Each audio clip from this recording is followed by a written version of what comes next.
Mukul Rohatgi, media को हर आदमी दोष देता है। पहले लोग कहते हैं कि मीडिया ने उठाया इसलिए बहुत मीडिया अटेंशन है तो जज पे प्रेशर है, बहुत मीडिया अटेंशन है तो एनसीबी पे प्रेशर है। ये मीडिया क्यों हर बार दोषी हो जाती है?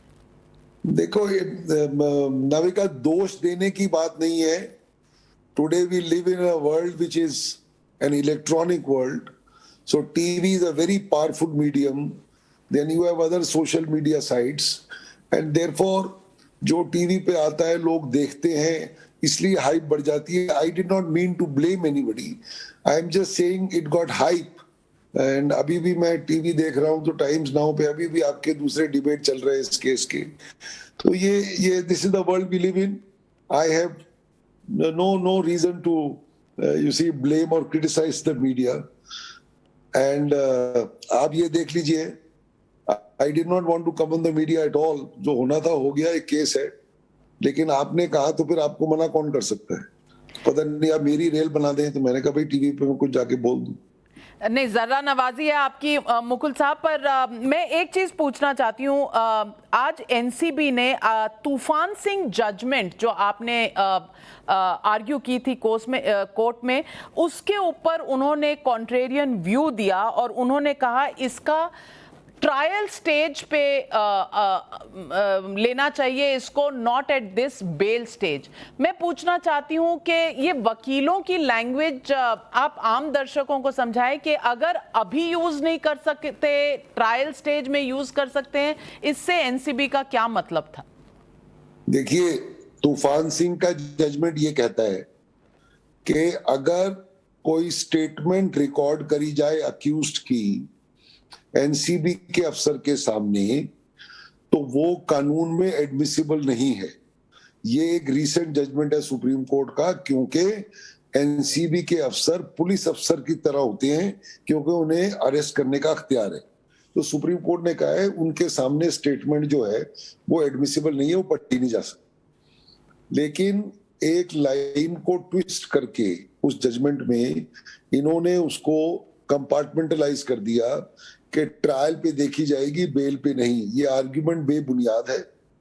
लेकिन in all fairness to NCB ने एक दो फैसले दिखाए डिफरेंट हाई कोर्ट्स के, जिसमें ये व्यू ली गई थी जो मेरे हिसाब से गलत है। फिर मैंने दो फैसले दिखाए सुप्रीम कोर्ट के ही पिछले एक महीने के, जिसमें ये क्लियर है कि ये बेल के टाइम पर भी देखी जाएगी, क्योंकि ये मुद्दा संविधान से जुड़ा हुआ है। तो ये हमने इनको दिखाया था। Mister Ryan Karanjawala, I want to ask you, as Mukul sir said, and he said that there is a lot of media hype. I want to ask you, does media hype actually change the course of a certain incident, of a certain arrest, and therefore a certain judgment of a court, especially in lower courts, even at the level of high courts and the Supreme Court? I want an honest opinion on this, because very often people end up blaming the media कि आप लोग hype करते हैं।